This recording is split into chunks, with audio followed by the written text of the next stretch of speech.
My dear learners, I would like to welcome you to the radio enabled learning course titled Practical Auditing. In this session, we are going to see about types of audit.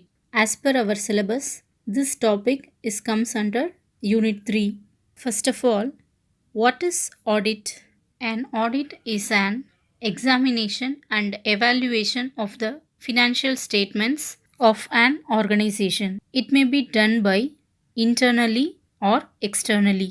ஒரு நிறுவனத்தில் இருக்கக்கூடிய நிதி சார்ந்த ஆவணங்கள் அதை சரி பார்க்கறத நம்ம ஆடிட் அப்படின்றோம். சில ஆர்கனைசேஷனில் இன்டர்னலாக நடக்கும், சில ஆர்கனைசேஷனில் எக்ஸ்டர்னலாக நடக்கும். ஸோ இன்டர்னலாக நடக்கும்போது கம்பெனியோட எம்ப்ளாயீஸ் அவங்களே இந்த ஆடிட் பண்ணுவாங்க. எக்ஸ்டர்னல் அப்படின்னும் போது வெளியிலேருந்து ஒருத்தர் அப்பாயிண்ட் பண்ணுவாங்க இந்த ஆடிட் பர்பஸ்க்காக. ஸோ அவங்க இதை செக் பண்ணி ரிப்போர்ட் ப்ரொடியூஸ் பண்ணுவாங்க. ஆடிட்டில் பார்த்தோம் அப்படின்னா நிறைய டைப்ஸ் இருக்குது. முக்கியமான ஆடிட் அப்படின்னா ஸ்டாட்யூட்டரி ஆடிட், அதுக்கப்புறம் இன்டர்னல் ஆடிட், அதுக்கப்புறம் secretarial audit, stock audit, concurrent audit, management audit, cost audit. First one statutory audit. Statutory audit is also known as financial audit. Statutory audit அப்படின்னு பார்த்தோம்னா இது ஒரு என்டர்பிரைசஸ்லையும் கம்பல்சரிலி, ஸோ கட்டாயம் ஒரு நிறுவனத்தில் நடத்த வேண்டிய ஆடிட் அப்படின்னா அது ஸ்டாட்யூட்டரி ஆடிட். ஸோ கம்பல்சரியாக இது நம்ம நடத்தணும் அப்படின்றதுனால இது நம்ம ஸ்டாட்யூட்டரி ஆடிட் அப்படின்றோம். ஸோ யாரெல்லாம் இந்த ஸ்டாட்யூட்டரி ஆடிட் கண்டக்ட் பண்ணணும் அப்படின்னு பார்த்தோம்னா companies governed under companies act 1956, அதுக்கப்புறம் banking companies governed under banking regulation act 1949, அதுக்கப்புறம் cooperative societies register under cooperative societies act, அதுக்கப்புறம் public and charitable trust registered under religious and endowment act. Next one societies registered under societies registration act, and then corporation setup under act of parliament or state legislature. For example LIC, GIC இதெல்லாம் கார்பரேஷன்ஸை கவர்மெண்ட்டுக்கு கீழே இயங்கிட்டு இருக்கு. So எந்த மாதிரி நிறுவனமாக இருந்தாலும் கட்டாயம் அவங்க ஸ்டாட்யூட்டரி ஆடிட் கண்டக்ட் பண்ணணும். What is the purpose of statutory audit? என்ன நோக்கத்துக்காக இந்த ஸ்டாட்யூட்டரி ஆடிட் கண்டக்ட் பண்றாங்க அப்படின்னா, the auditor will check the financial records and will give his opinion thereon in the audit report. Statutory audit கம்பெனியில் இருக்கக்கூடிய financial records எல்லாத்தையுமே அவங்க check பண்ணி அதில் இருக்கக்கூடிய ஃபேர் ஒப்பீனியன் என்ன அப்படின்றத அவர் ரிப்போர்ட்டாக கவர்மெண்ட்டுக்கு சப்மிட் பண்ணுவார். இந்த ஸ்டாட்யூட்டரி ஆடிட் கண்டக்ட் பண்ணுறதுக்கு தகுதியான நபர் யார் அப்படின்னா, he must be a chartered accountant, institute of chartered accountant of India. இதில் அவங்க ஒரு மெம்பராக இருக்கணும். ஸோ அவங்க மட்டுமே தான் ஸ்டாட்யூட்டரி ஆடிட் கண்டக்ட் பண்ணுறதுக்கு தகுதியான நபர். நெக்ஸ்ட் ஒன் ஸ்டாட்யூட்டரி ஆடிட்டோட ஃபீச்சர்ஸ் என்னென்ன அப்படின்றத பார்ப்போம். Independent auditor has been prescribed by law. ஒரு ஸ்டாட்யூட்டரி ஆடிட் என்னென்ன பண்ணணும் அப்படின்றது நம்மளுடைய சட்டத்தில் சொல்லியிருக்காங்க. ஒரு ஆடிட்டர் என்னென்ன பண்ணணும் அப்படின்றது அதில் குறிப்பிட்டிருக்கு. நெக்ஸ்ட் ஒன் பார்த்தோம் அப்படின்னா, statutory audit is conducted by a person properly qualified and competent under the law. யார் ஒருத்தர் ஸ்டாட்யூட்டரி ஆடிட் கண்டக்ட் பண்ணணும் அப்படின்னா, he must be a qualified person, chartered accountant அவர் கம்ப்ளீட் பண்ணியிருக்கணும். Next one the right, duties and liabilities of an independent auditor is governed by law. So அவருடைய rights என்ன, அவருடைய duties என்ன, யாருக்கு அவர் லைபிலிட்டி பர்சன், அதாவது ஒரு ஆடிட்டரோட ரைட்ஸ் அந்த கம்பெனியில் என்னென்ன, அவருடைய கடமைகள் என்னென்ன, யார் யாருக்கு அவர் பொறுப்பானவர். ஸோ சப்போஸ் அந்த ஆடிட்டரை யார் அப்பாயிண்ட் பண்ணுறாங்களோ அவங்களுக்கு அவர் பொறுப்பானவராக இருக்கணும். அதே மாதிரி சென்ட்ரல் கவர்மெண்ட்டுக்கு அவர் பொறுப்பானவராக இருக்கணும். கம்பெனியில் ஏதாவது ஒரு ஃப்ராடுலண்ட் ஆக்டிவிட்டீஸ் நடக்குது அப்படின்னு தெரிய வந்ததுன்னா உடனடியாக அவர் என்ன பண்ணணும் அப்படின்னா சென்ட்ரல் கவர்மெண்ட்டுக்கு இன்டிமேட் பண்ணணும். இது அவருடைய duty. Fourth one, an independent auditor is not to subserve the interest of the management of the enterprise. ஒரு இண்டிபெண்ட் ஆடிட்டர் மேனேஜ்மெண்ட்டுக்கு கீழே அவர் ஒர்க் பண்ணணும் அப்படின்னு அவசியம் கிடையாது. ஆர்கனைசேஷனுக்கு எதிராகவும் ஒர்க் பண்ணலாம். சப்போஸ் அங்கே ஏதாவது ஒரு ஃப்ராடுலண்ட் ஆக்டிவிட்டி நடக்குது அந்த சுச்சுவேஷனில் ஸோ அவருடைய ட்ரூ அண்ட் ஃபேர் ஒப்பீனியனை கவர்மெண்ட்டுக்கு சப்மிட் பண்ணலாம். ஆர்கனைசேஷன் சார்பாக அவங்களுக்கு கீழ்ப்பணிந்து தான் இருக்கணும் அப்படின்ற அவசியம் ஆடிட்டருக்கு கிடையாது. Last one, a statutory audit cannot be partial or incomplete in any respect. So எந்த ஒரு விஷயத்துலையும் அவர் பாரபட்சம் பார்க்கக்கூடாது.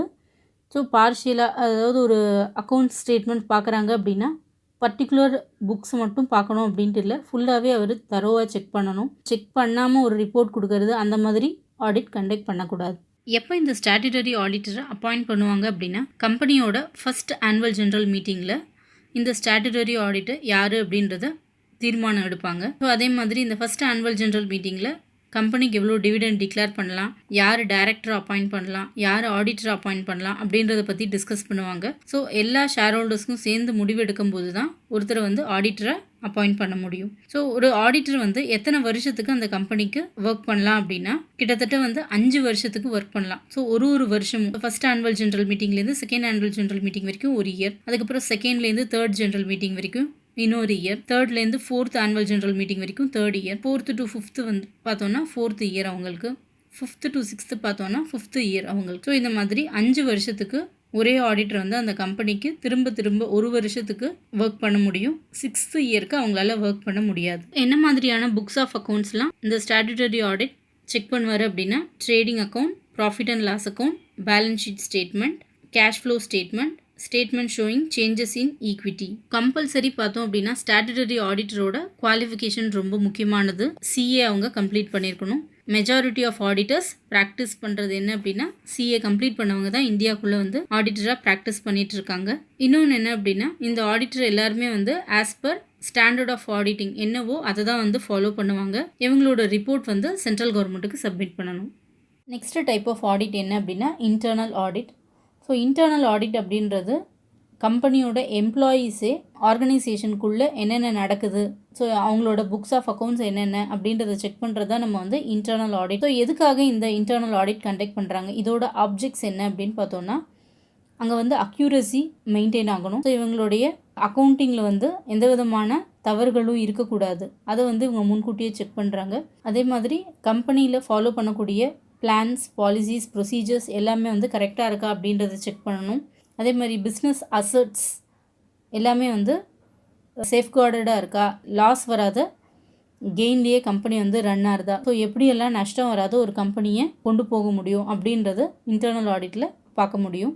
அதே மாதிரி கம்பெனியோட பெர்ஃபார்மன்ஸ் எப்படி இருக்குது, ஸோ ஒவ்வொருத்தருக்கும் கொடுக்கக்கூடிய ரெஸ்பான்சிபிலிட்டிஸை அவங்கவுங்க கரெக்டாக ஃபாலோ பண்ணுறாங்களா அப்படின்றத இந்த இன்டர்னல் ஆடிட்டில் செக் பண்ணுவாங்க. ஸ்டாட்யூட்டரி ஆடிட் மாதிரி இன்டர்னல் ஆடிட் வந்து எல்லா கம்பெனிக்குமே வந்து கம்பல்சரி கிடையாது. இதுக்கு சில ரெஸ்ட்ரிக்ஷன்ஸ் இருக்குது. ஸோ லிஸ்டட் கம்பெனிஸ் அப்படின்னா அவங்களுக்கு கம்பல்சரி எப்போ அப்படின்னா அவங்களோட டெபாசிட் வந்து 25 crores எக்ஸீட் ஆனாலோ இல்லை அவங்களோட டேர்ன் ஓவர் 10 crores எக்ஸீட் ஆனாலோ தான் அந்த கம்பெனி இன்டர்னல் ஆடிட் கண்டக்ட் பண்ணணும். இல்லை அப்படின்னா அவங்களுக்கு கம்பல்சரி கிடையாது, it is an optional one. அதே மாதிரி அன்லிஸ்டட் பப்ளிக் கம்பெனி அப்படின்னா அங்கேயும் வந்து ஆடிட் கம்பல்சரி. எப்போ அப்படின்னா அதுக்கும் சில கேசஸ் இருக்குது. ஸோ எவ்வளோ அப்படின்னா அவங்களுடைய டெபாசிட்ஸ் வந்து 25 crore ஆர் மோர் இருக்கணும். அதே மாதிரி அப்படி இல்லைனா அவங்களோட paid up share capital 50 crores or more இருக்கணும். இல்லை outstanding loan 100 crore or more இருக்கணும். இல்லை அவங்களோட டேர்ன் ஓவர் வந்து 200 crores ஆர் மோர் இருக்கணும். இதை தவிர அடுத்து ப்ரைவேட் கம்பெனிஸ்க்கு எப்பப்பெல்லாம் இன்டர்னல் ஆடிட் கம்பல்சரி அப்படின்னா outstanding loan 100 crores or more இருக்கணும். இல்லை அவங்களோட டேர்ன் ஓவர் வந்து 200 crores ஆர் மோர் இருக்கணும். Next one statutory audit and internal audit ரெண்டுத்துக்கும் இருக்கக்கூடிய டிஃப்ரென்ஸ் நம்ம பார்க்கலாம். ஸ்டாட்யூட்டரி ஆடிட்டர் அப்படின்னும்போது இவரை யார் அப்பாயிண்ட் பண்ணுவாங்கன்னா ஷேர் ஹோல்டர்ஸ் அப்பாயிண்ட் பண்ணுவாங்க. அதுவும் எந்த சுச்சுவேஷன்லாம் ஆனுவல் ஜெனரல் மீட்டிங்கில் தான் இவங்களை அப்பாயிண்ட் பண்ணுவாங்க. அதே மாதிரி இன்டர்னல் ஆடிட்டர் பார்த்தோம் அப்படின்னா இன்டர்னல் ஆடிட்டரை மேனேஜ்மெண்ட் அப்பாயிண்ட் பண்ணுவாங்க. ஸ்டாட்யூட்டரி ஆடிட் பார்த்தோன்னா கம்பல்சரிலி ஆஸ் பர் லா இதை கண்டக்ட் பண்ணணும். பட் ஆனால் இன்டர்னல் ஆடிட் வந்து it is not compulsorily, it is an optional one. But ஆனால் ஒரு சில க்ரைட்டீரியா கீழே அவங்களுடைய டெபாசிட்ஸ் ஒரு பர்டிகுலர் லிமிட்க்கு மேலே போனாலோ இல்லை அவங்களோட லோன் பர்டிகுலர் லிமிட்க்கு போனாலோ அப்போ தான் அது வந்து லீகல். மற்ற சமயத்தில் அது வந்து ஆப்ஷனல் ஒன் தான். அதே மாதிரி ஸ்டாட்யூட்டரி ஆடிட்டரோட குவாலிஃபிகேஷன் என்ன இருக்கணும் அப்படின்னா சார்ட்டர்ட் அக்கௌண்டன்ட் கம்ப்ளீட் பண்ணியிருக்கணும். இன்டர்னல் ஆடிட்டரோட குவாலிஃபிகேஷன் வந்து இதுதான் அப்படின்றது இது வரைக்கும் ஃபிக்ஸ் பண்ணலை. ஸோ கம்பெனி ஆஸ் பர் அவங்களுடைய ரெக்குவயர்மெண்ட் ஒரு எம்ப்ளாயிக்கு என்ன குவாலிஃபிகேஷன் இருக்கணுமோ அதன் பிரகாரம் அவங்க எடுத்துக்கலாம். அதுக்கு அடுத்ததாக பார்த்தோன்னா statutory auditor is an independent person. So கம்பெனிக்கு கீழே அவர் வந்து அடி பண்ணிடணும்னு அவசியம் கிடையாது. பட் ஆனால் இன்டர்னல் ஆடிட்டர் அப்படின்றவர் அந்த கம்பெனிக்கான ஒரு ஸ்டாஃப், மேனேஜ்மெண்ட் என்ன சொல்லுதோ அதன் பிரகாரம் அந்த எம்ப்ளாயி ஒர்க் பண்ணணும். நெக்ஸ்ட் ஒன் பார்த்தோன்னா statutory audit checks the books of accounts and related evidential documents. So statutory audit conduct பண்ணும்போது இவங்க என்னென்னலாம் செக் பண்ணுவாங்கன்னா என்னென்ன புக்ஸ் ஆஃப் அக்கௌண்ட்ஸ் இருக்கோ அது ரிலேட்டடான எல்லா எவிடன்ஸும் இருக்கா அப்படின்றத செக் பண்ணுவாங்க. இதே இன்டர்னல் ஆடிட்டில் பார்த்தோம் அப்படின்னா புக்ஸ் ஆஃப் அக்கௌண்ட்ஸ் இருக்கா, ஸோ அதில் இருக்கக்கூடிய என்ட்ரிஸ் எல்லாம் ரைட்டாக இருக்கா அப்படின்றது மட்டும்தான் இன்டர்னல் ஆடிட் செக் பண்ணுவார். அதே மாதிரி ஸ்டாட்யூட்டரி ஆடிட் பார்த்தோம் அப்படின்னா யார் இவங்கள ரிமூவ் பண்ணுவாங்க, இல்லை என்ன சுச்சுவேஷனில் ரிமூவ் பண்ணுவாங்க அப்படின்னா ஷேர் ஹோல்டர்ஸ் தான் ரிமூவ் பண்ண முடியும். அதுவும் இடைப்பட்ட நேரத்தில் பண்ண முடியாது. கம்பெனியோட ஆனுவல் ஜெனரல் மீட்டிங் அப்போ தான் வந்து அவரை ரிமூவ் பண்ண முடியும். இதே இன்டர்னல் ஆடிட்டர் அப்படின்னு பார்த்தோன்னா he is an employee. So அந்த மேனேஜ்மெண்ட் நினச்சது அப்படின்னா எப்போ வேணாலும் அவரை வந்து அந்த ஒர்க்லேருந்து ரிமூவ் பண்ண முடியும். ஸோ இவங்களோட ரெம்யூனரேஷன் என்ன? ஸோ ஸ்டாட்யூட்டரி ஆடிட்டரோட ரெம்யூனரேஷன் வந்து fixed by shareholders. So இவங்க அந்த ஆனுவல் ஜெனரல் மீட்டிங்லேயே இவர் அப்பாயிண்ட் பண்ணும்போதே அவருக்கான ரெம்யூனரேஷன் என்ன அப்படின்றத ஃபிக்ஸ் பண்ணிடுவாங்க. இன்டர்னல் ஆடிட்டரில் இவருடைய ரெம்யூனரேஷன் யார் ஃபிக்ஸ் பண்ணுவாங்க அப்படின்னா மேனேஜ்மெண்ட் ஃபிக்ஸ் பண்ணுவாங்க. Last one, statutory audit need to be present report to the appointing authority. So statutory auditor வந்து யார் அவருக்கு ரிப்போர்ட் சப்மிட் பண்ணணும் அப்படின்னா அவங்கள யார் அப்பாயிண்ட் பண்ணாங்க, அதாவது ஷேர் ஹோல்டர்ஸ்க்கு தான் அவர் வந்து ரிப்போர்ட் சப்மிட் பண்ணணும். இதே இன்டர்னல் ஆடிட்டர் பார்த்தோம் அப்படின்னா இவர் யாருக்கும் ரிப்போர்ட் சப்மிட் பண்ண தேவையில்லை. பட் கம்பெனி தொடர்ந்து இம்ப்ரூவ் ஆகணும் அப்படின்னா அதுக்கான சஜஷன்ஸை இவர் வந்து கொடுக்கலாம். அதே மாதிரி கம்பெனி அவங்களோட வீக்னஸை எப்படிலாம் வந்து இம்ப்ரூவ் பண்ணலாம் அதுக்கான சஜஷன்ஸ் இவர் கொடுக்கலாம். தேர்ட் டைப் பார்த்தோம் அப்படின்னா செக்ரிட்டேரியல் ஆடிட். ஸோ செக்ரிட்டேரியல் ஆடிட் அப்படின்றது இது ஆரம்ப காலத்தில் கிடையாது. ஸோ கம்பெனிஸ் ஆக்ட் 2013 எனாக்ட் பண்ணாங்க. அதுக்கு முன்ன வரைக்கும் பார்த்தோன்னா கம்பெனிஸ் ஆக்ட் 1956 அதை தான் வந்து எல்லா கம்பெனிஸுமே ஃபாலோ பண்ணிகிட்டு இருந்தாங்க. ஸோ கம்பெனி ஆக்ட் 2013 எனாக்ட் பண்ணக்கப்புறம் தான் இந்த செக்ரிட்டேரியல் ஆடிட் அப்படின்ற ஒன்று இன்ட்ரொடியூஸ் பண்ணாங்க. ஸோ இந்த செக்ரிட்டேரியல் ஆடிட் இவங்களோட ஒர்க் என்ன அப்படின்னா ஒரு கம்பெனியுமே கார்ப்பரேட் லாஸ் ஃபாலோ பண்ணுறாங்களா, ஸோ இதை தவிர மற்ற லேபர் லாஸ் இல்லைனா factories act, securities laws, consumer protection act, இந்த மாதிரி நிறைய லாஸ் இருக்குது. இது எல்லாத்தையும் அந்த கம்பெனி ஃபாலோ பண்ணுதா அப்படின்றத செக் பண்ண வேண்டிய ஒர்க் வந்து இந்த செக்ரிட்டேரியல் ஆடிட்டருக்கு. As per the law government சொல்லியிருக்கபடி என்னென்ன ப்ராசஸ் அந்த கம்பெனி பண்ணணுமோ அதெல்லாம் அவங்க பண்ணுறாங்களா அப்படின்றத மானிட்டர் பண்ண வேண்டிய ஒர்க் வந்து செக்ரிட்டேரியல் ஆடிட்டருக்கு இருக்குது. ஸோ இவருடைய ரெகுலர் ஒர்க் என்ன அப்படின்னா பீரியாடிக்கலாக அந்த கம்பெனியை எக்ஸாமின் பண்ணி அங்கே என்னென்ன எரர்ஸ் இருக்குது, அங்கே என்னென்ன மிஸ்டேக்ஸ் நடக்குது அப்படின்றத பாயிண்ட் அவுட் பண்ணணும். அந்த ஆர்கனைசேஷனோட கம்ப்ளீட் மெக்கானிசமும் ஒழுங்காக இருக்கா அப்படின்றத செக் பண்ண வேண்டிய ஒர்க் வந்து செக்ரிட்டேரியல் ஆடிட்டருக்கு. அடுத்து வந்து to which companies secretarial audit is mandatory. எந்தெந்த கம்பெனிஸ்க்கெலாம் வந்து செக்ரிட்டேரியல் ஆடிட் கம்பல்சரிலி அப்படின்னு நம்ம சொல்கிறோன்னா as per section 204 of companies act 2013 உருவானக்கூடிய அத்தனை கம்பெனியுமே வந்து செக்ரிட்டேரியல் ஆடிட் கண்டக்ட் பண்ணணும். ஸோ அப்படி பார்த்தோம் அப்படின்னா every listed company, every public company having a paid up share capital of 50 crore rupees or more. ஒரு லிஸ்டட் கம்பெனியுமே வந்து செக்ரிட்டேரியல் ஆடிட் கண்டக்ட் பண்ணணும். அதே மாதிரி ஒரு பப்ளிக் கம்பெனியுமே அவங்களுடைய ஷேர் கேபிட்டல் வந்து 50 crores மேலே போச்சு அப்படின்னா கண்டிப்பாக அவங்க வந்து செக்ரிட்டேரியல் ஆடிட் கண்டக்ட் பண்ணணும். அதே மாதிரி every public company having a turnover of 250 crore rupees or more. So public company அவங்களுடைய டேர்ன் ஓவர் அப்படின்னா நம்ம சேல்ஸ் அப்படின்னும். ஸோ அவங்களோட சேல்ஸ் வந்து 1 இயருக்கு 250 crores மேலே போச்சு அப்படின்னா கண்டிப்பாக அவங்க வந்து என்ன பண்ணணும், செக்ரிட்டேரியல் ஆடிட் கண்டக்ட் பண்ணணும். Who can be appointed as secretarial auditor? யார் ஒருத்தரை நம்ம வந்து செக்ரிட்டேரியல் ஆடிட்டரை அப்பாயிண்ட் பண்ணலாம்? Only a member of institute of company secretaries of India holding certificate of practice can conduct secretarial audit and furnish the secretarial audit report to the company. யார் ஒருத்தரை செக்ரிட்டேரியல் ஆடிட்டரை அப்பாயிண்ட் பண்ணலாம் அப்படின்னா யார் ஒருத்தர் ஏசிஎஸ் கம்ப்ளீட் பண்ணி அந்த சர்டிஃபிகேட்டை கையில் வச்சுருக்காங்களோ, அதை யார் ஒருத்தர் ப்ராக்டிஸ் பண்ணுறாரோ அவங்கள மட்டும்தான் நம்ம வந்து செக்ரிட்டேரியல் ஆடிட்டரை அப்பாயிண்ட் பண்ண முடியும். இவரோட ஒர்க் என்ன அப்படின்னா யாருக்கு இவர் ரிப்போர்ட் சப்மிட் பண்ணுவார் அப்படின்னா கம்பெனிக்கு தான் இவர் வந்து ரிப்போர்ட் சப்மிட் பண்ணுவார். எப்போ இந்த செக்ரிட்டேரியல் ஆடிட்டரை அப்பாயிண்ட் பண்ணலாம் அப்படின்னா கம்பெனியில் இதுக்கான தனியாக ஒரு ரிசல்யூஷன் பாஸ் பண்ணணும், அதாவது தீர்மானங்கள் எடுப்பாங்க. கம்பெனியில் வந்து எப்பயுமே மீட்டிங்ஸ் கண்டக்ட் பண்ண மாட்டாங்க. வருஷத்துக்கு ஒரு தடவை ஆனுவல் ஜெனரல் மீட்டிங் கண்டக்ட் பண்ணுவாங்க. இதை தவிர நடுவில் பார்த்தோம் அப்படின்னா ஸ்பெஷல் ரிசல்யூஷன் பாஸ் பண்ணுவாங்க. சப்போஸ் ஏதாவது முக்கியமான தீர்மானங்கள் எடுக்கணும் அப்படின்னா அதுக்காக ரிசல்யூஷன் பாஸ் பண்ணுவாங்க. அந்த ரிசல்யூஷனில் யார் செக்ரிட்டேரியல் ஆடிட்டர் அப்பாயிண்ட் பண்ணணும் அப்படின்ற முடிவு எடுப்பாங்க. முடிவெடுத்து வித்தின் 30 daysக்குள்ளே ரிஜிஸ்டர் ஆஃப் கம்பெனிக்கு ஃபார்மில் இவங்க வந்து சப்மிட் பண்ணணும். என்ன ஃபார்ம் அப்படின்னா MGT14 அப்படின்ற ஃபார்ம் வந்து ரிஜிஸ்டர் ஆஃப் கம்பெனிஸ்க்கு சப்மிட் பண்ணணும். கூடவே என்ன அப்படின்னா கம்பெனிக்கு என்ன அட்வைஸ் பண்ணுறாங்க அப்படின்னா செக்ரிட்டேரியல் ஆடிட்டர் அவர்கிட்ட வந்து லெட்டர் ஆஃப் என்கேஜ்மெண்ட், இந்த கம்பெனிக்கு அவர் வந்து ஆடிட்டரை அப்பாயிண்ட் பண்ணுறதுக்கான அந்த அக்ரிமெண்ட் லெட்டரையும் அதை அவர் அக்செப்ட் பண்ணிட்டார் இல்லையா, அந்த acceptance of letter of engagement அதையும் வந்து இவங்க சப்மிட் பண்ணணும். அடுத்தபடியாக பார்த்தோன்னா powers to secretarial auditor. As per companies act 2013 பிரகாரம் ஒரு கம்பெனியில் ஸ்டாட்யூட்டரி ஆடிட்டருக்கு என்ன மாதிரி ரைட்ஸ் அண்ட் பவர்ஸ் கொடுக்குறாங்களோ அதே மாதிரி செக்ரட்டரியல் ஆடிட்டருக்கும் அதிகப்படியான பவர்ஸ் கொடுக்கணும். ஸோ இவர் வந்து எந்த சமயத்தில் வேணாலும் எந்த ஆஃபீஸர்ஸ் வேணாலும் ஏதாவது ஒரு டாக்குமெண்ட்ஸ் ரிலேட்டடான இன்ஃபர்மேஷன் கேட்குறதோ அது ரிலேட்டடான எக்ஸ்ப்ளனேஷன் கேட்குறதோ அவர் வந்து செய்யலாம். முக்கியமாக வந்து இந்த எக்ஸ்ப்ளனேஷன் எல்லாமே வந்து அவரோட டியூட்டியை பெர்ஃபார்ம் பண்ணுறதுக்காக மட்டுமே. 2013 தான் இந்த கம்பெனி ஆக்ட் எனாக்ட் பண்ணாங்க. அதுக்கு முன்னாடி பார்த்தோம் அப்படின்னா கம்பெனிஸ் ஆக்ட் 1956 அதுதான் வந்து ஃபாலோ பண்ணிட்டு இருந்தாங்க.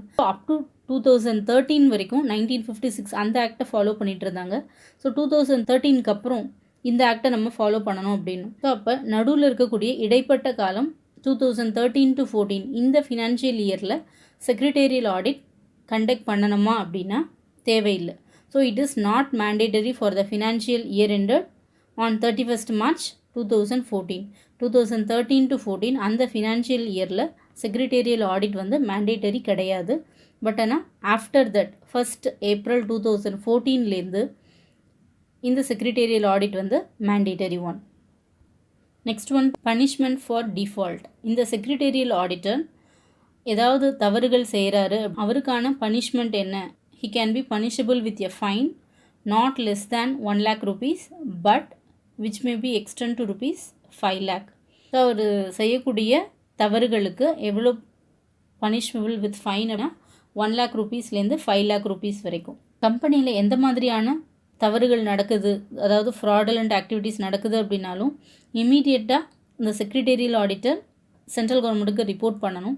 அப்படி ரிப்போர்ட் பண்ணாத பட்சத்தில் அவர் செய்கிறாரு அப்படின்னா தொடர்ந்து அந்த கம்பெனிக்கு ஆதரவாகவே தவறுகள் செய்கிறதுக்கு உடந்தையாக இருக்கார். அவருக்கு கண்டிப்பாக வந்து எவ்வளோ ஃபைன் அப்படி மினிமம் 1 lakh rupeesலேருந்து மேக்ஸிமம் 25 lakh rupees வரைக்கும் அவருக்கு ஃபைன் உண்டு.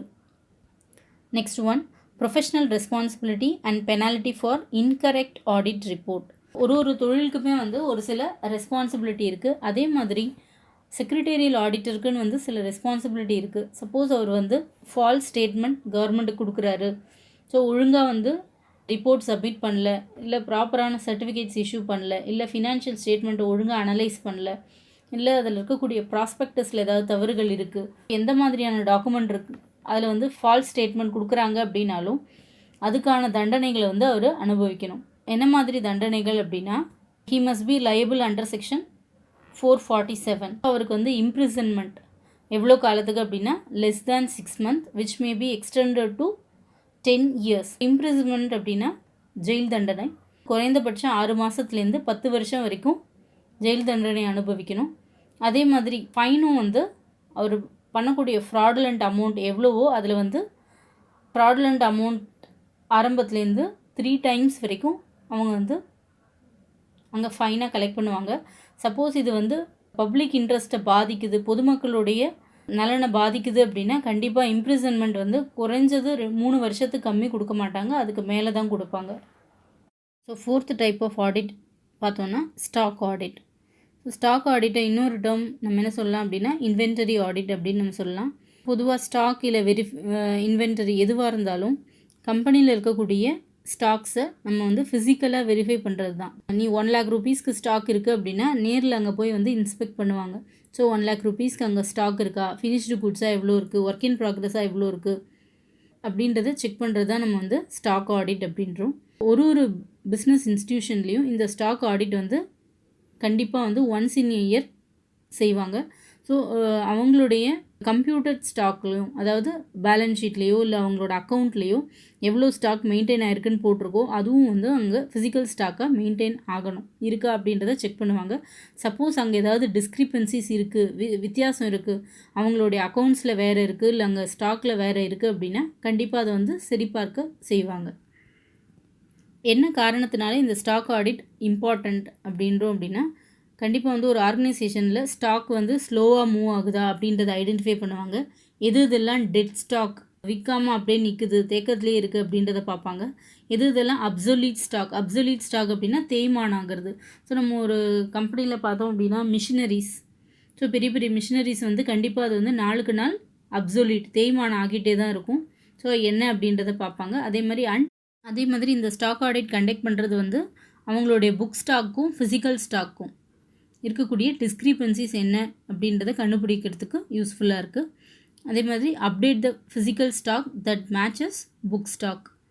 Make sure the proper preservation and handling of stocks. அவங்களுக்கு எவ்வளோ ஸ்டாக் தேவை, ஸோ எவ்வளோ அவங்க ப்ரிசர்வ் பண்ணலாம், மீதி வந்து அவங்க கேஷாக கூட வச்சுக்கலாம். எவ்வளோ அவங்களுக்கு ஸ்டாக் தேவை, அதை ஹேண்டில் பண்ணுறதுக்கு எவ்வளோ தேவை அப்படின்றத இங்கே அவங்க செக் பண்ணலாம். எதெல்லாம் வந்து ஸ்டாக் ஆடிட்கான கீ பெனிஃபிட்ஸ் அப்படின்னா, ஸ்டாக் ஆடிட் பண்ணுறது மூலிமா அவங்களுக்கு ஆகக்கூடிய செலவுகள் குறையும். டூ மச் ஆஃப் அமௌண்ட் வந்து அவங்களோட ஸ்டாக்லேயே வந்து இன்வெஸ்ட் பண்ண மாட்டாங்க. அதை தவிர வேறு சில விஷயங்களுக்கு வந்து அவங்க அந்த கேஷை யூஸ் பண்ணிக்கலாம். ஸோ அதனால் அவங்களுடைய செலவுகள் குறையுது.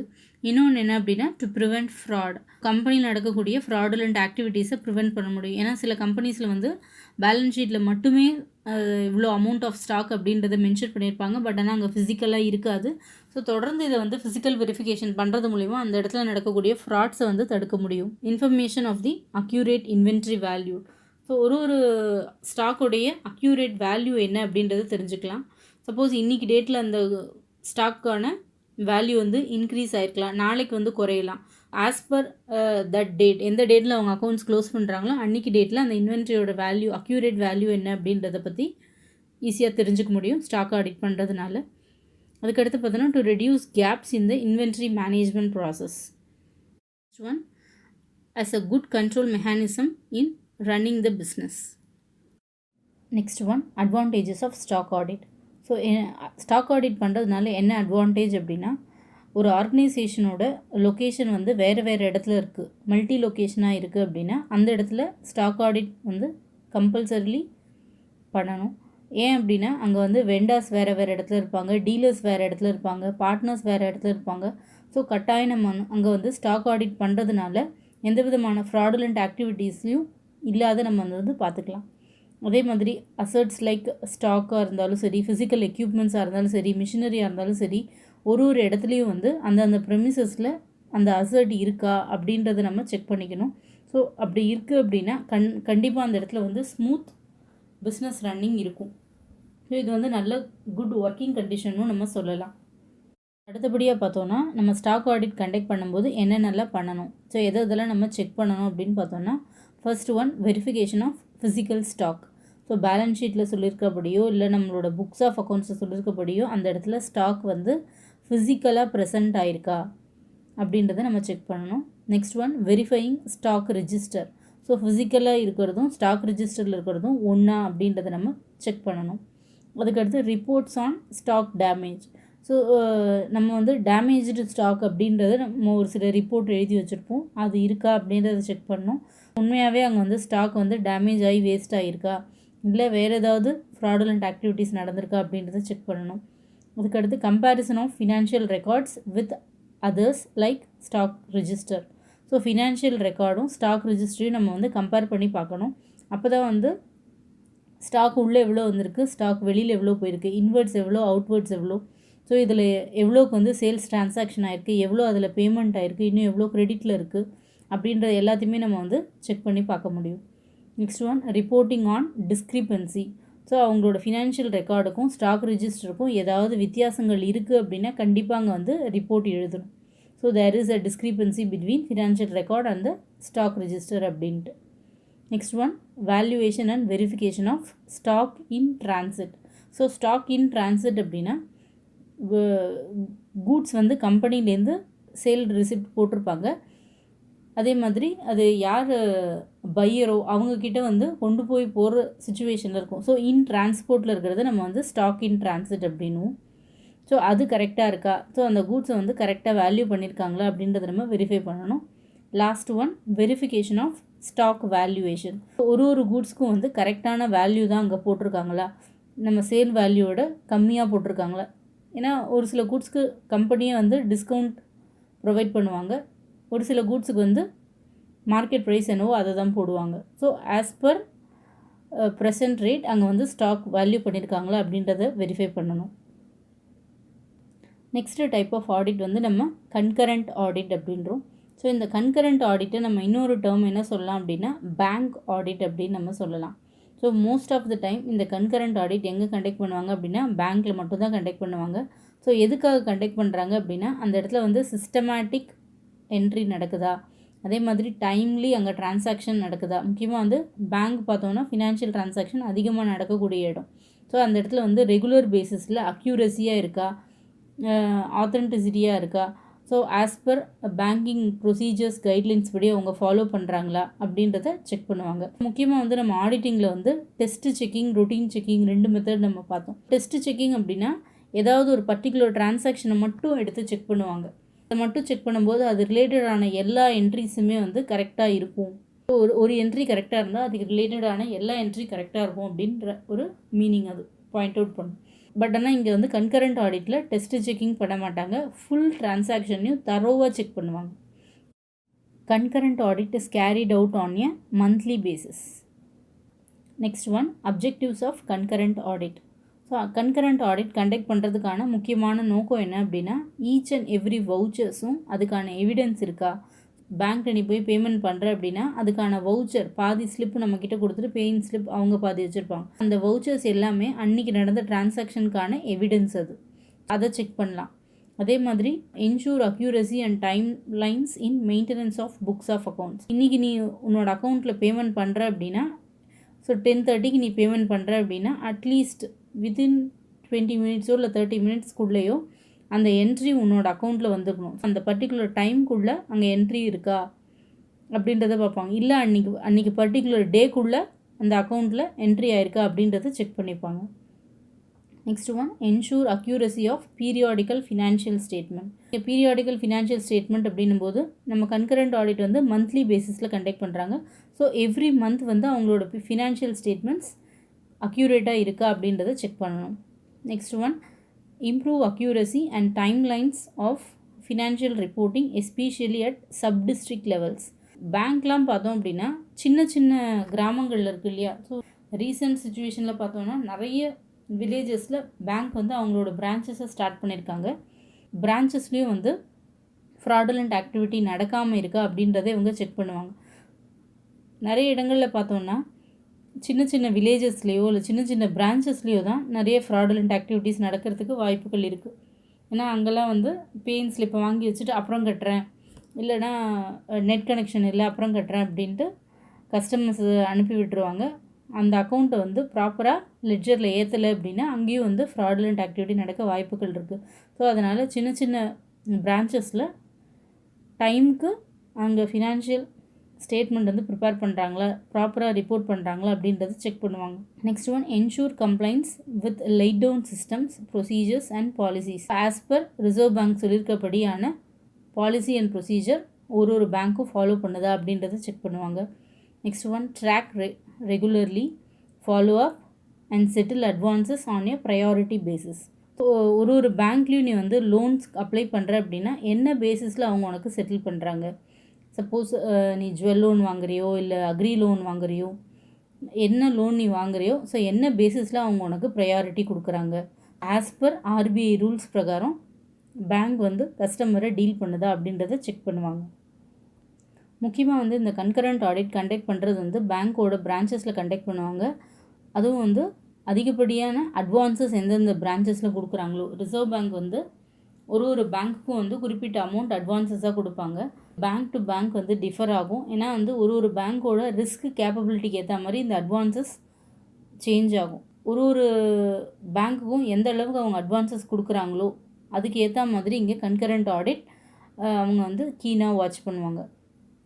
Next one, concurrent audit is conducted to monitor day to day bank operation so that all compliances and security measures are being followed. So concurrent audit சில பேங்க்ஸில் பார்த்தோம் அப்படின்னா அதிக ஃபண்ட் இருக்கக்கூடிய பேங்க்ஸில் வந்து டே டு டே அவங்களோட பேங்கிங் ஆப்ரேஷனை கூட monitor பண்ணுவாங்க. Next one, concurrent audit involves daily account opening checking, cash balance, income leakage, NPA tracking, law complaints, RBI complaints, various authorisations and all. So concurrent audit என்னென்னலாம் involve ஆகும் அப்படின்னு பார்த்தோம்னா, daily வந்து opening balance எவ்வளோ இருக்குது பேங்க்கோட அக்கௌண்ட்டில் அப்படின்றத பார்ப்பாங்க. கேஷ் பேலன்ஸ் எவ்வளோ மெயின்டைன் பண்ணுறாங்க அப்படின்றத பார்ப்பாங்க. ஸோ இதுக்கு நடுவில் இருக்கக்கூடிய இன்கம்ஸ் உள்ளே வருதா இல்லை வேறு எங்கேயாவது லீக்கேஜ் ஆகுதா அப்படின்றத செக் பண்ணுவாங்க.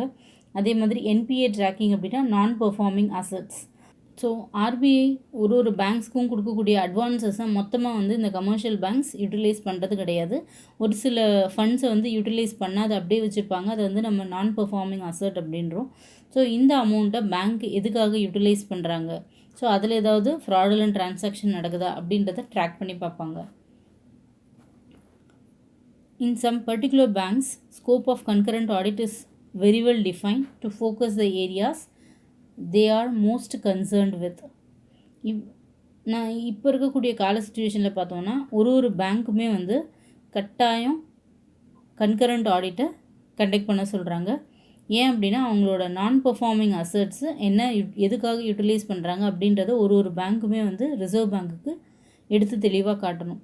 ஸோ அதனால் ஒரு பேங்க்குமே வந்து இப்போ வந்து கன்கரண்ட் ஆடிட்டர்ஸை ஹையர் பண்ணி ஸோ அவங்களோட ஆப்ரேஷனல் எஃபிஷியன்சியும் எந்த அளவுக்கு அந்த பேங்க் வந்து ப்ராஃபிட்டபிலிட்டியாக போகிறது அப்படின்றதையும் ஆர்பிஐக்கு அவங்க வந்து காட்டணும். ஸோ ஒரு பேங்க்குமே வந்து கன்கரண்ட் ஆடிட்டர்ஸை ஹையர் பண்ணி அவங்களோட ஒர்க்கிங் கண்டிஷன்ஸை மற்றவங்களுக்கு காட்டுறாங்க.